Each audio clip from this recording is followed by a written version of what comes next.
حضرت حبیبہ رضی اللہ عنہا کے حالات۔ المومنین حضرت حبیبہ رضی اللہ عنہا ابو سفیان کی صاحبزادی، ان کے نام میں اختلاف ہے۔ اکثروں نے رملہ اور بعضوں نے ہند بتایا ہے۔ ان کا پہلا نکاح عبداللہ بن جعش سے مکہ مکرمہ میں ہوا تھا۔ دونوں میاں بیوی مسلمان ہو گئے تھے۔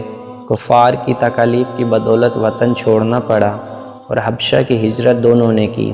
وہاں جا کر خاوند نصرانی ہو گیا، یہ اسلام پر باقی رہی۔ انہوں نے اسی رات میں اپنے خاوند کو خواب میں نہایت بری شکل میں دیکھا۔ صبح کو معلوم ہوا کہ وہ نصرانی ہو گیا ہے۔ اس تنہائی میں، اس حالت میں ان پر کیا گزری ہوگی اللہ ہی کو معلوم ہے، لیکن تعالیٰ شانو نے اس کا نعم البدل یہ عطا فرمایا کہ حضور صلی اللہ علیہ وسلم کے نکاح میں آ گئی۔ حضور صلی اللہ علیہ وسلم نے حبشہ کے بادشاہ نجاشی کے پاس پیغام بھیجا کہ ان کا نکاح مجھ سے کر دو۔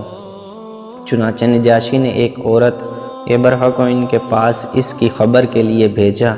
انہوں نے خوشی میں اپنے دونوں کنگن جو پہن رہی تھی اس کو عطا کر دیے اور پاؤں کے چھلے کڑے وغیرہ متعدد چیزیں دی۔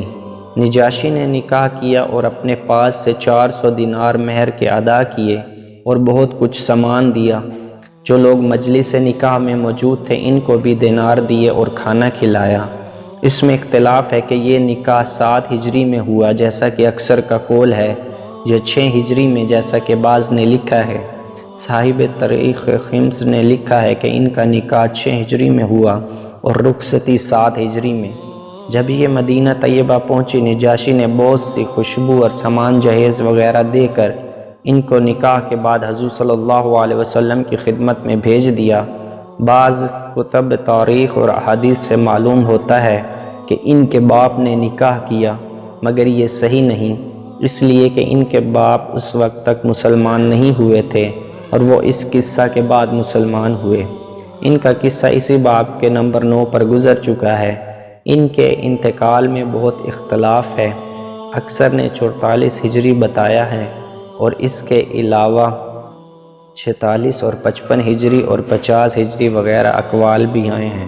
اس کے بعد آپ صلی اللہ علیہ وسلم کا نکاح المومنین حضرت صفیہ رضی اللہ عنہا سے ہوا۔